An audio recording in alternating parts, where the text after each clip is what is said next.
We are nearing the end of the season for Dana White's Contender Series, already week 8. I've got to thank you guys for tuning in the way that you guys have this season. The Dana White's Contender Series breakdowns have been doing great on the channel. So I appreciate all of you for viewing these. It's been really fun seeing actually some of the fighters in the breakdowns jump in the comments and say, yo, this was really accurate. Whether I picked them or against them. I've actually picked against some of the fighters, and they've still thought that that was an accurate breakdown. So that's really cool. It's really cool to see. I do my best to give flowers to both sides of the matchup whenever I can, and because of that, it shows that people are understanding that. So either way, thank you guys for tuning in. Let's go ahead and break this fight down. We're in bantamweight division where Xavier Franklin, who is 5-0, he's facing David Martinez, who is 10-1, 5-0 in his last 5. Something I want to mention for Franklin. He did have a loss earlier in his career that was overturned due to a failed drug test. So there is that.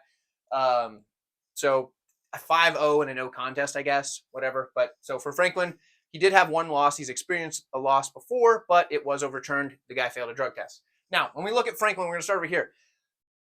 Good striking.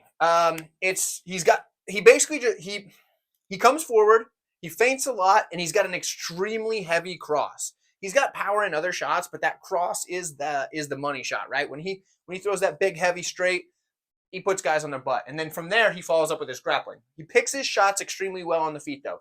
He's not coming in with a ton of volume. He's not coming in just throwing like crazy. He's feinting. He's coming forward. And when he throws that big, heavy cross, that's when he's knocking guys down. Now, he does use other punches. I'm not saying that's all he uses. Don't misinterpret that. But I'm saying that has been what he's had the most success with when striking with guys. Does a pretty good job of it. Now, he does have, I would say, pretty good wrestling, but I dropped it down to decent grappling for the fact that he just doesn't seem to want to use it enough. Like, the dude's got 5 wins. He's had 6 pro fights. The grappling seems to be like a backup plan, and I don't like that. His takedowns are pretty good once he gets to them. He is a bit shorter. He's like 5'6", so there is that. But at bantamweight, that's not really that bad. But he does have pretty good takedowns once he gets to the hips and everything like that. He's good at finishing his takedowns, but he just doesn't seem to want to use this as a main part of his game plan. Instead, he seems like he would rather strike, which is fine because he hits pretty hard, and having the wrestling in your back pocket you can go to when you need it, that's good. I like that. It's a good, hey, I know I've got this wrestling, but I'm going to see if I can strike with this guy because I also believe in the power I have in my hands. Okay, I understand. So, but that's why I dropped it down to decent, just because it seems to be such a backup plan. The takedowns are there. He's got good ground and pound, and he'll use that to advance his position, which I also really like. You know, say he ends up down by the legs, half guard or something like that. He'll start throwing his ground and pound, and as he sees the ability to do it, he'll then pass into a full mount, and then usually he'll get to like the back or come off to the side and get kind of where he hooks the leg and starts throwing those uppercuts as they're trying to get up the cage. He'll use the ground and pound to move to these positions. I do like that. But sometimes when he gets to throwing volume, his opponents do have the ability to get back up because he gets more in the ground and pound and less in the control. It's a trade-off. It's a trade-off you're going to have whether you're, no matter what you're doing in a fight, there's always trade-offs with positions and everything like that. I can't fault him. It's just a thing. I wanted to make note of it. The throwing a lot of volume, oftentimes instead of focusing on control, he'll let his opponent get up because he's trying to land those shots. So that is what it is. But on the feet, the power's there. He's fighting David Martinez. Now, this guy, I've got to say, he has to have some of the strongest calves I've ever seen because this dude is just constantly up on his toes, moving, literally the entire time, even in 25-minute fights. This dude is just shuffling on the toes. And I don't know about you guys, but to be able to do that for 25 minutes, his calves should be on fire, but he's just doing it. Because here's the thing. I don't know if you guys have ever done that, just where you circle on your calves, or on your toes, where you working your calves all the time. There's this this office group that I do like a kickboxing kind of class with, just to keep them in shape a couple of days a week. And the first thing we do when we start class is we just circle while shuffling on our toes in a circle for 3 minutes. And these guys are like, their calves are burning like crazy after 3 minutes. This dude does it for 25 minutes. It doesn't even seem to slow down. It's incredible. I'm not kidding. This guy's got to have like calves that could cut glass.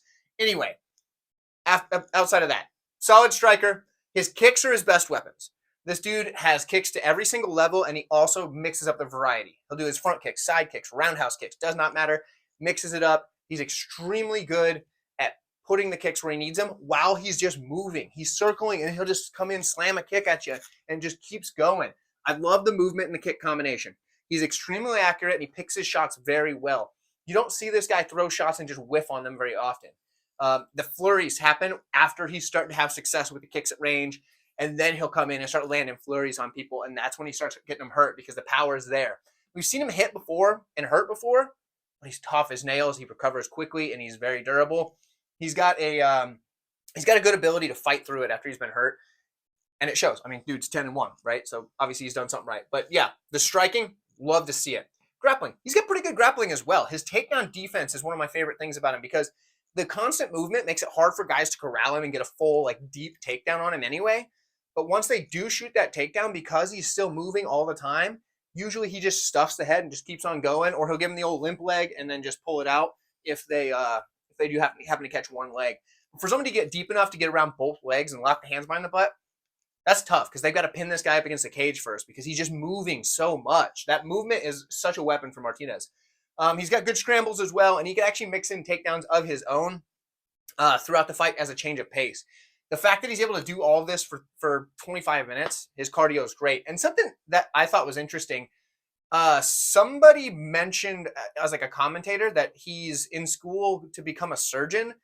So that I assume that means that this dude's in medical school.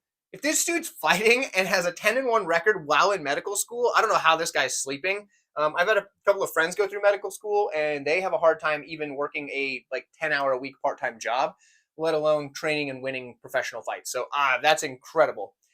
In this matchup here, when we look at this, I think Xavier Franklin's a very good fighter, but I think he just got a really, really bad draw in this one, and David Martinez is legit.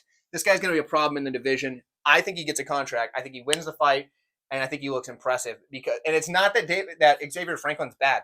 I think he's very good. I just think that David Martinez is probably one of the worst matchups he could have drawn, especially with the ability to keep the movement and avoid the takedowns. And on the feet here, I think the kicks are going to be a problem. If you do look at that loss that Franklin had overturned, but the things that he struggled with the most were the kicks at range. And the kicks at range are what Martinez is going to have. I've got to take David Martinez. This guy seems like a real prospect. He seems like the real deal. Again, Franklin's good. He just got the worst draw he could probably get stylistically, and as far as level of competition and that you get in the Contender series, Martinez is the guy. So let me know what you guys think. If you enjoyed this video, hit the like button for me. I do appreciate it. I say that every time, but it's true. I do appreciate it. I also appreciate engaging with you guys in the comments. You guys have done a great job at helping the channel with that. It's actually getting pretty difficult to respond to everybody, but I'm still doing it so far. We'll see how long I can keep it up. But thank you guys, and then go ahead and check out the rest of the videos in this playlist. I will see you there.